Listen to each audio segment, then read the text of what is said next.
In this video, I'm going to highlight why growth in Nvidia's automotive segment is not all great news for the stock. Hi everyone, thank you for tuning in. So before we get into that, let's look at Nvidia's most recent quarter's shareholder letter statement, CFO commentary, if you will, and let's look at their different segments I have highlighted here. They have their gaming segment, data center, professional visualization, automotive, OEM, and other. And if we look here on the year-over-year growth and quarter-over-quarter growth, you could see that the gaming segment was down 44% quarter-over-quarter and 33% year-over-year. Revenue came in at $2 billion in its most recent quarter, and that was down from just under 3.1 billion in the same time last year. So significant slowdown in its gaming segment, and but in its automotive segment, they experienced solid gains quarter over quarter, up 59%, and it was the fastest growing segment sequentially quarter over quarter in Q2, and up 45% year over year.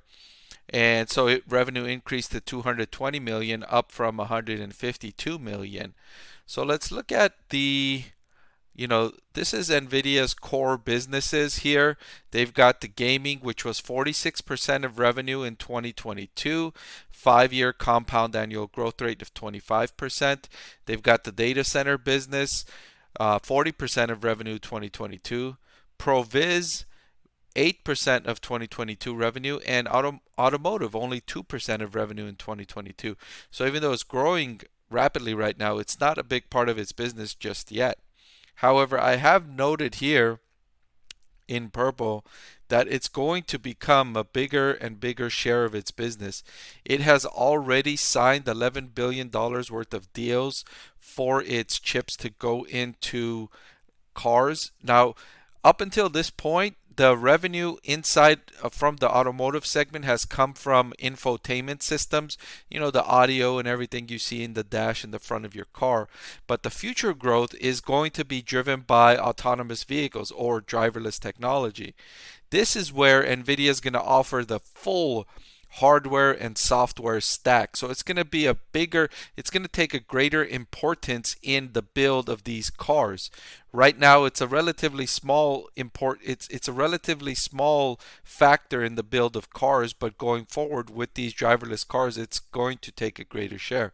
So this is going to drive growth in this segment over the next several years, and they note here that there are multiple secular growth drivers: the transition to self-driving, software-defined cars, so cars that are infused with more software than they are right now, and with new software and service business models. So they're not just going to sell their graphic processing units to these OEM, original equipment manufacturers. So they're not just going to sell their graphic processing units to Tesla, to Mercedes, to Ford and GM and all of them, right? They're going to sell them the GPUs, but along with that GPU, they're going to sell them that services contract as well.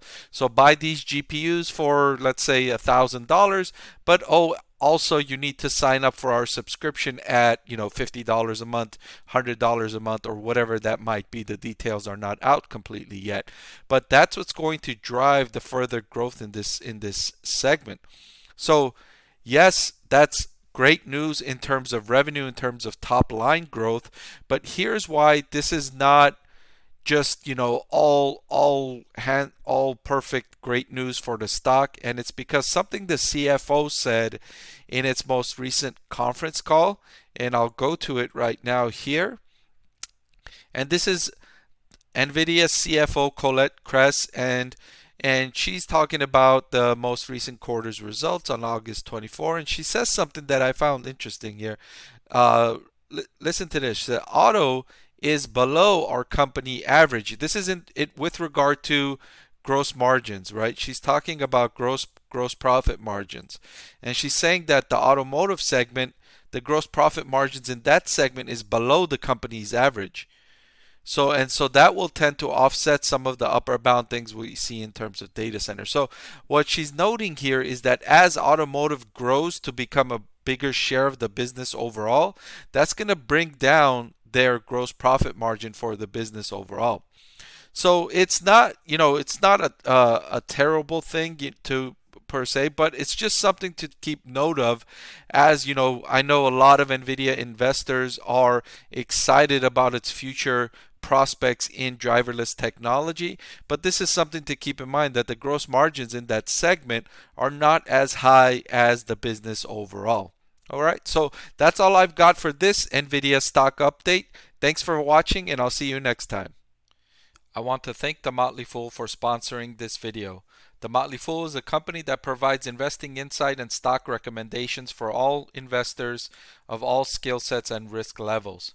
So I'm proud to partner with the Motley Fool to bring you 10 stock picks from their popular product, Stock Advisor. Stock Advisor has beaten the market by more than 3 times.